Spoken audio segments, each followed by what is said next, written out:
మీ ఎలాంటి వ్యాపార ప్రకటనలకైనా వెంటనే మా ఛానల్ సంప్రదించండి. గురుర్బ్రహ్మ గురుర్విష్ణు గురుదేవో మహేశ్వర గురు సాక్షాత్ పరబ్రహ్మ తస్మై శ్రీ గురవే నమః.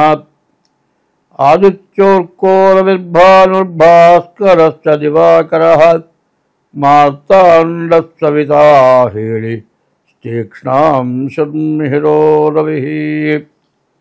యఃకర్తా జగతాం భర్తా సంహర్తా మహసాం నిధిః ప్రణమామి తమాదిత్యం బహిరంతస్తమోపహం. 2025 సంవత్సరం నవంబర్ నెల 3వ రాశి మిథున రాశి. ఈ మిథున రాశి ఎట్లా ఉందో చూద్దాం. ఈ మిథున రాశి పరిస్థితి చెప్పాలి అంటే 5 గ్రహాలు బాగున్నాయి. ఈ 5 గ్రహాలు కూడా పూర్తిగా మంచిగా ఉన్నాయి. అయితే గురువు వృషభ రాశిలో ఉన్నాడని చెప్పారు. ఈ మిథున రాశికి గురువు వృషభ రాశిలో 2వ స్థానంలో ఉన్నాడు. ఈ గురువు వల్ల కొంత నష్టం, కొంత కష్టం, కొంత మంచి కనపడుతుంది. తర్వాత శని బాగాలేడు, రాహు బాగాలేడు, రవి బాగాలేడు. ఈ రాశివాడ పరిస్థితి వ్యవసాయదారులకి చాలా బాగుంది. అట్లాగే వ్యాపారం చేసుకునే వాళ్ళకి కూడా ఇంకా బాగుంది. చదువుకునే పిల్లలకు కూడా బాగుంది. ఈ చదువుకునే పిల్లలు విదేశాలకు వెళ్ళటానికి కానీ అన్ని విధాలా బాగుంది. శుక్రుడు బాగున్నాడు. ఈ శుక్రుడు బాగుంటాం, శని దశమంలో, రాహువు జన్మంలో మరి ఉండటం ఇది కొంచెం ఇబ్బందికరంగా ఉంది. ఎందుకంటే కాళ్ళు, చేతులు, తలకాయ, నోరు, కళ్ళు, ముక్కులు, చెవులు అన్నీ బాగుండాలి. ఇందులో ఏది సరిగ్గా పనికి రాకపోయినా ఇబ్బందే. కాలేజీలో చదువుకునే పిల్లవాడికి చాలామంది లాంగ్ సైట్ వస్తుంది. బోర్డు మీద రాస్తే వీడికి కనపడదు, అదో రకం. కొద్దిగా చెవుడు ఉన్నవాడు ఉన్నాడు, మరి కాలేజీలో లెసన్ చెబితే వీడికి కనపడదు. వాడి బతికేంటి, వీడి బతికేంటి? ఏమంటే అన్నీ బాగున్నాయంటావు, కొన్ని బాగాలేదంటావు అంటే మరి వినికిడి కానీ బాగుండకపోతే ఇబ్బందే కదా. కళ్ళు సరిగా లేకపోతే దూరచూపు రాకపోతే ఇబ్బందే కదా. ఇట్లాంటి ఇబ్బందుల నుంచి బయటపడాలి అంటే ఇంత ఫీజు కట్టి వెళ్ళి చదువుకుంటే కూడా ఇబ్బందే కదా.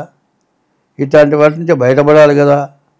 బయటపడాలి అంటే మీ డేట్ ఆఫ్ బర్త్ ద్వారా జాతకం చూపించుకోవడం చాలా అవసరం. ఇట్లా జాతకం చూపించుకుంటే ఎన్ని విధాలైనా బాగుంటుంది. అయితే ఈ రాశివాళ్ళ పెద్దవాళ్ళు అయితే, వివాహం కాని వాళ్ళైతే వివాహం కావటానికి పూర్తిగా అవకాశం ఉంది. ఇంటికి సంబంధించిన ఇటుక కావచ్చు, సిమెంట్ కావచ్చు, ఐరన్ కావచ్చు, ఇల్లు కట్టేవాళ్ళు కావచ్చు, లేకపోతే రియల్ ఎస్టేట్ వాళ్ళు కావచ్చు, వీళ్ళందరికీ కూడా అన్ని విధాలా చాలా బాగుంది. కానీ ఈ పరిస్థితి ఏమిటంటే ముందు ఉన్న పరిస్థితి ఏమిటి? మరి కుజుడు బాగుండకపోవటం, రాహువు శని బాగుండకపోవటం అన్నీ అవరోధాలే, అన్నీ ఇబ్బందిగానే ఉంటాయి. ఇలా ఎట్లా ఉంటుందంటే పూలు కొనుక్కుంటానికి వెళ్ళామనుకోండి, 10 మంది ఉంటారు ముందు, వాళ్ళకి ఇచ్చిన తర్వాత మనకి ఇస్తాడు పూలు, మన దగ్గరకు వచ్చే పూలు అయిపోతాయి. ఇట్లా ఇబ్బంది కలుగుతుంది. ఈ ఇబ్బందుల నుంచి బయటపడాలి, జాగ్రత్త పడాలి. మరి వివాహం కావడానికి అవకాశం ఉంది. వివాహం చేసుకోవాలంటే షష్టాష్టకాలు ఉన్నాయి. కాలసర్ప దోషం, కుజ దోషం అవి ఉన్నాయి. ఇవన్నీ కూడా జన్మలగ్న రీత్యా చూడాలి, చూచి వివాహం చేసుకోవాలి. ఇప్పుడు చాలామంది ఏం చేస్తున్నారంటే నాబోటి వాళ్ళ దగ్గరికి వస్తారు, నలుగురు కూర్చుంటారు, పెద్దవాళ్ళు అడుగుతూ ఉంటారు, పక్కవాళ్ళు సమాధానం చెబుతూ ఉంటారు. అరే వీళ్ళ దగ్గరికి వస్తే శోధించలేరా, ఎట్లా కాన్సన్ట్రేట్ చేసుకో, మరి ఈ విధంగా చేసుకోమని ఎగ్గొలుపుతారు. వీడికి వయసు వచ్చేప్పుడు ఎప్పుడు వస్తుందా పెళ్ళాం, ఎంత తొందరగా పెళ్లి చేసుకుందామా అనే హడావుడి బాగా ఉంటుంది. ఈ హడావుడిలో తప్పటడుగు పడితే మాత్రం చాలా ఇబ్బంది.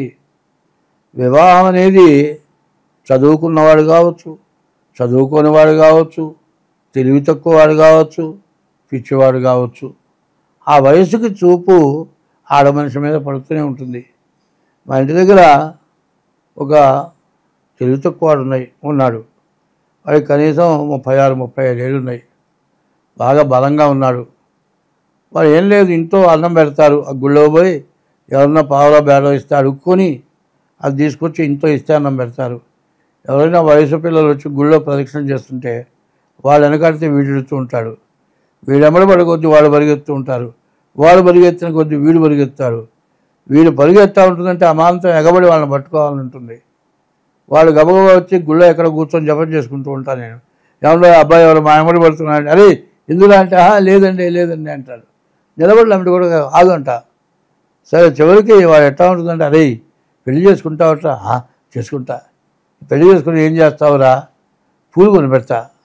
పూలు కొని పెడితే ఏం చేస్తావురా, సినిమా రిక్షాలో ఇద్దరం ఎక్కుతాం, ఎక్కేది సినిమా పోతాం, తర్వాత అంటాడు. అంటే వాడు పిచ్చివాడికి కూడా పెళ్ళాంతో ఉండాలనే కోరిక వాడికి ఉంటుంది. అట్లాంటి పరిస్థితుల్లో అన్నీ ఉన్న వాళ్ళకి పెళ్లి చేసుకోవాలి, బాధ్యత ఉండాలి అనే కోరిక ఉండటం తప్పు కాదు. బాగా చదువుకుంటున్నారు పిల్లలు, ఉద్యోగాలు చేస్తున్నారు. చదువు అయిపోయేప్పటికి ఏజ్ బారైపోతుంది. పెళ్లి కావాలంటే ఉద్యోగం వచ్చిన తర్వాత పెళ్లి చేసుకుంటారంటాడు. ఉద్యోగం వచ్చేవాడు ఇంకా కాస్త టైం అవుతుంది. ఈ లోపల ఆడపిల్లలు పెళ్ళిళ్ళు అయిపోతున్నాయి. 37-38 ఏళ్ళు వచ్చేప్పటికి మగపిల్లవాడికి ఆడపిల్ల దొరుకుతున్నాయి. ఇట్లాంటి పరిస్థితులు వస్తున్నాయి. ఎప్పుడు కూడా ప్రతి వ్యక్తికి కూడా ఏ వయసుకు కావాల్సిందో ఆ వయసులో ఉండాలి. అది లేకపోతే చాలా కష్టం. బాల్యం, యవ్వనం, కౌమారం, వార్ధక్యం 4 రకాలు ఉన్నాయి. ఇందులో యవ్వనం అనేది చాలా కొద్ది. అదే వయసులో యవ్వనం ఉన్న వయసులో పెళ్లి చేసుకుంటే వెంటనే మంచి బలమైన శక్తిగల సంతానం పుడతారు. వయసుడికి ముసలివాడు పెళ్లి చేసుకుంటే సంతానం కలగటమే కష్టం. ఒకవేళ పుట్టినా వాడు బలహీనుడు, రోగిష్టివాడు, జ్ఞానం లేనివాడు, అజ్ఞానం గలవాడు, అమాయకుడు పుడతాడు. అందువల్ల యవ్వనం చాలా కొద్ది కాబట్టి నువ్వు ఎంత చదువు అన్నది కాదు, చదువుకుంటే సరికాదు, చదువుకున్న తర్వాత కూడా చదువు కావాలి. మరి పెళ్ళయిన తర్వాత కూడా చదువు ఉండాలి. చదువు విద్యయొసగును వినయము వినయమునను, బడయు పాత్రత వలన ధనము, ధనము వలనను ధర్మము దాని వలన ఐహిక అముష్మికములందు నరుడు. నేను 26 దాకా కూడా నేను పెళ్లి చేసుకోను అన్నా. ఎందుకంటే ఆ 10 ఏళ్ళ నలుగురు వీళ్ళ పెళ్ళిళ్ళు మా నాన్నలేడు. 18 ఏళ్ళకి పోయిన అమ్మో ఇక పెళ్ళొద్దు అనుకున్నాను. ఎక్కడో ఎవరినో పెట్టారనుకున్నారు, నానావస్థ పడ్డారు. ఎట్టా పెళ్లి చేసుకున్నాను. పెళ్లి చేసుకుంది లగాయతూ ఎంత సంపాదించినా చాలటల్లా ఇప్పటికి కూడా విపరీతమైన కష్టం వస్తుంది. అన్నిటికీ ముందు ప్రధానం ఏంటంటే పెళ్ళి.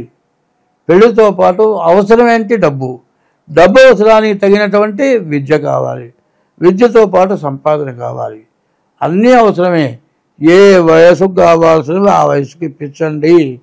వాడు ఏం చేస్తున్నారు, పిల్ల కూడా చదవాలి, బాగా పైకి రావాలి, ఉద్యోగం చేయాలి. యవ్వనం దాటిపోయిందాక చదివించి అప్పటికి పెళ్లి చేస్తే ఏం ఉపయోగం అండి? ఇట్లా ఇబ్బంది అయిపోతుంది. కాబట్టి రాసేవాళ్ళు చెప్పాలి అంటే చాలా సమస్యలు ఉన్నాయి. మరి వివాహం అయితే చాలా ఇబ్బంది పడతారు. వ్యవసాయదారులో బాగుంది, వ్యాపారస్తులో బాగుంది, మరి విదేశాలకు వెళ్ళే వాళ్ళకి బాగుంది. కానీ అన్నిటికీ కూడా ఒక ఆడపిల్ల వల్ల ఇబ్బంది కలిగే లక్షణాలు ఉన్నాయి. కాబట్టి రాసేవాళ్ళు ఎంత జాగ్రత్త పడితే అంత మంచిది. డేట్ ఆఫ్ బర్త్ ద్వారా జాతకం చూపించుకోండి, అన్ని విధాలా బాగుంటుంది. స్వస్తి.